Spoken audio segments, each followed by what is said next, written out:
కేసీఆర్ గారేమో అప్పు చేస్తే 4,17,000 కోట్లు 10 ఏళ్లలో, సంవత్సరానికి 41,000 కోట్లు అప్పు చేస్తే కేసీఆర్ గారు ఏం చేసిండ్రు? ఒక్కొక్క ఇటుక పేర్చుకుంటా రాష్ట్రానికి శాశ్వతంగా పనికొచ్చే నిర్మాణాలు చేపట్టిండు. మరి మీరేం చేస్తున్నారు అంటే ఒక్క ఇటుక పెట్టినవా? ఎక్కడన్నా ఒక ఇందిరా మిల్లు కట్టినవా? ఒక కాలువ కట్టినవా? ఒక ప్రాజెక్టు కట్టినవా? హైదరాబాద్లో ఒక కొత్త బిల్డింగ్ కట్టినవా? ఏవిలో ప్రజలకు పనికొచ్చి ఒక పని చేసినావా? చేయలే. మరి నేను ఇంకొక మాట అడుగుతున్నా, ప్రజలన్నీ గమనిస్తున్నారు.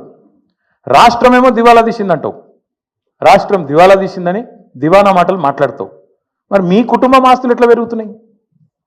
అనుముల రేవంత్ రెడ్డి గారి కుటుంబం ఆస్తులు ఎట్లా పెరుగుతున్నాయి? నువ్వు అదన్నా చెప్పు సీక్రెట్ మాకు. మీరు ముఖ్యమంత్రి కాగానే మీ అనుముల ఫార్ములా సీక్రెట్ సాస్ ఏదైతుందో అదేదో మా ప్రభుత్వానికి మొత్తం ప్రజలకు కూడా చెప్తే మంచిది కదా. ముఖ్యమంత్రి అయిన 6 నెలల లోపలనే మీ అన్న అనుముల జగదీశ్వర్ రెడ్డి గారు 1000 కోట్ల పెట్టుబడి పెడతా అని మీతో ఒప్పందం కుదుర్చుకుంటాడు. స్వచ్ఛ బయో అనే కంపెనీ వస్తుంది, 1000 కోట్ల పెట్టుబడి పెడతాను ఆయన ముంగట్టుకొస్తాడు. మీ అల్లుడు వెంకట నరసింహారెడ్డి అనుకుంటే ఆయన పేరు, ఇంకేదో ఉన్నది పేరు, ఆయన కొన్ని వేల కోట్లతోని ఫార్మా కంపెనీ పెడతా అని చెప్పి లగచర్లకు వస్తాడు. దానికోసం నువ్వు మళ్ళీ అక్కడ మీ కొడంగల్లో రైతుల భూములు గుంజుకుంటావు. ఎక్కడికి వెళ్ళి వచ్చినాయి 1000 కోట్లు? మీ అన్నకు, మీ అల్లుడికి.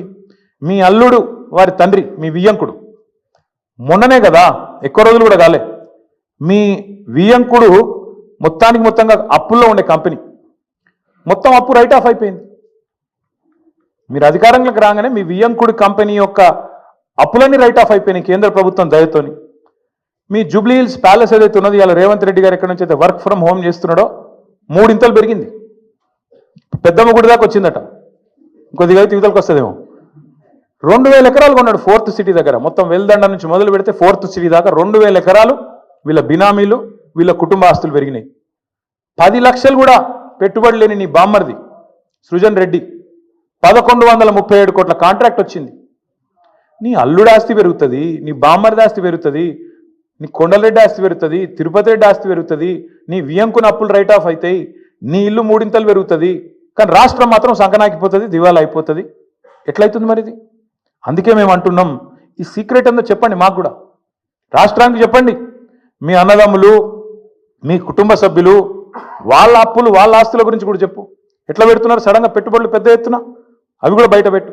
తెలంగాణ ఆస్తులు తగ్గుతున్నాయి ఎట్లా, అనుముల కుటుంబం ఆస్తులు పెరుగుతున్నాయి ఎట్లా, ఖచ్చితంగా చెప్పాలి.